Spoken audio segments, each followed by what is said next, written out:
மல்கியா 2ஆம் அதிகாரம். இப்போதும் ஆசாரியர்களே, இந்த கட்டளை உங்களுக்குரியது. நீங்கள் கேளாமலும் என் நாமத்துக்கு மகிமையை செலுத்தும்படி இதை சிந்தியாமலும் இருந்தால், நான் உங்களுக்குள்ளே சாபத்தை அனுப்பி உங்கள் ஆசீர்வாதங்களையும் சாபமாக்குவேன்.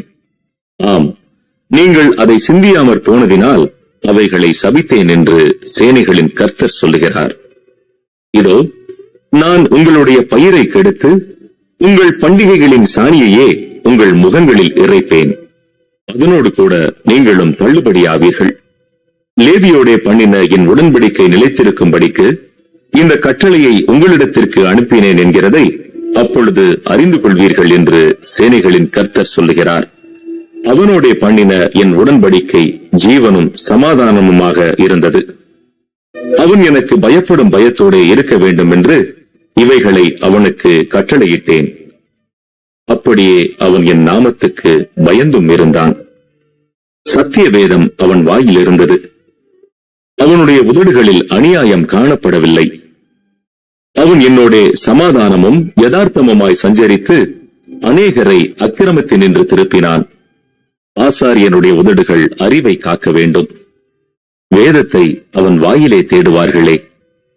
அவன் சேனைகளுடைய கர்த்தரின் தூதன். நீங்களோ வழியை விட்டு விலகி அநேகரை வேதத்தை குறித்து இடற பண்ணினீர்கள்.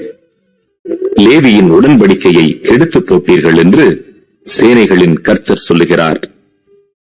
நீங்கள் என் வழிகளை கைக்கொள்ளாமல் வேதத்தை குறித்து பட்சபாதம் பண்ணினபடியினால் நானும் உங்களை எல்லா ஜனத்துக்கு முன்பாகவும் அற்பரும் நீசரும் ஆக்கினேன். நம் எல்லாருக்கும் ஒரே பிதா இல்லையோ? ஒரே தேவன் நம்மை சிருஷ்டித்ததில்லையோ? நாம் நம்முடைய பிதாக்களின் உடன்படிக்கையை பரிசுத்த குலைச்சலாக்கி அவனவன் தன் தன் சகோதரனுக்கு துரோகம் பண்ணுவானேன். யூதா ஜனங்கள் துரோகம் பண்ணினார்கள். இஸ்ரவேலிலும் எருசலேமிலும் அருவருப்பான காரியம் செய்யப்பட்டது. கர்த்தர் சிநேகிக்கிற பரிசுத்தத்தை யூதா ஜனங்கள் பரிசுத்த குலைச்சலாக்கி அந்நிய தேவதையின் குமாரத்திகளை விவாகம் பண்ணினார்கள். இப்படி செய்கிறவன் எவனோ அவன் காவல் காக்கிறவனாயினும் உத்தரவு கொடுக்கிறவனாயினும் சேனைகளின் கர்த்தருக்கு காணிக்கை செலுத்துகிறவனாயினும் அவனை யாக்கோபின் கூடாரங்களில் இராதபடிக்கு கர்த்தர் சங்கரிப்பார். நீங்கள் 2ஆம் தரமும் இதை செய்து கர்த்தருடைய பீடத்தை கண்ணீரினாலும் அழுகையினாலும் பெருமூச்சினாலும் நிரப்புகிறீர்கள். ஆகையால் அவர் இனி காணிக்கையை மதியார். அதை உங்கள் கைகளில் பிரியமாய் ஏற்றுக்கொள்ளவும் மாட்டார். ஏன் என்று கேட்கிறீர்கள். கர்த்தர் உனக்கும் உன் இளவயதின் மனைவிக்கும் சாட்சியாயிருக்கிறார். உன் தோழியும் உன் உடன்படிக்கையின் மனைவியுமாகிய அவளுக்கு நீ துரோகம் பண்ணினாயே. அவர் ஒருவனை அல்லவா படைத்தார்? ஆவி அவரிடத்தில் பரிபூரணமாயிருந்ததே. பின்னை ஏன் ஒருவனை படைத்தார்? தேவ பக்தியுள்ள சந்ததியை பெரும்படித்தானே.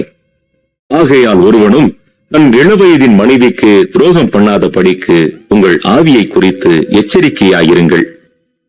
தள்ளிவிடுதலை நான் வெறுக்கிறேன் என்று இஸ்ரவேலின் தேவனாகிய கர்த்தர் சொல்லுகிறார்.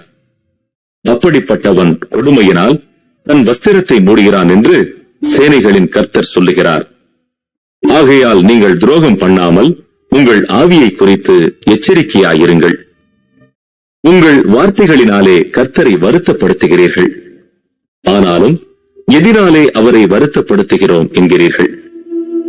பொல்லாப்பை செய்கிறவனவனும் கர்த்தரின் பார்வைக்கு நல்லவன் என்றும் அப்படிப்பட்டவர்கள் பேரில் அவர் பிரியமாயிருக்கிறார் என்றும் நியாயம் தீர்க்கிற தேவன் எங்கே என்றும் நீங்கள் சொல்லுகிறதுனாலேயே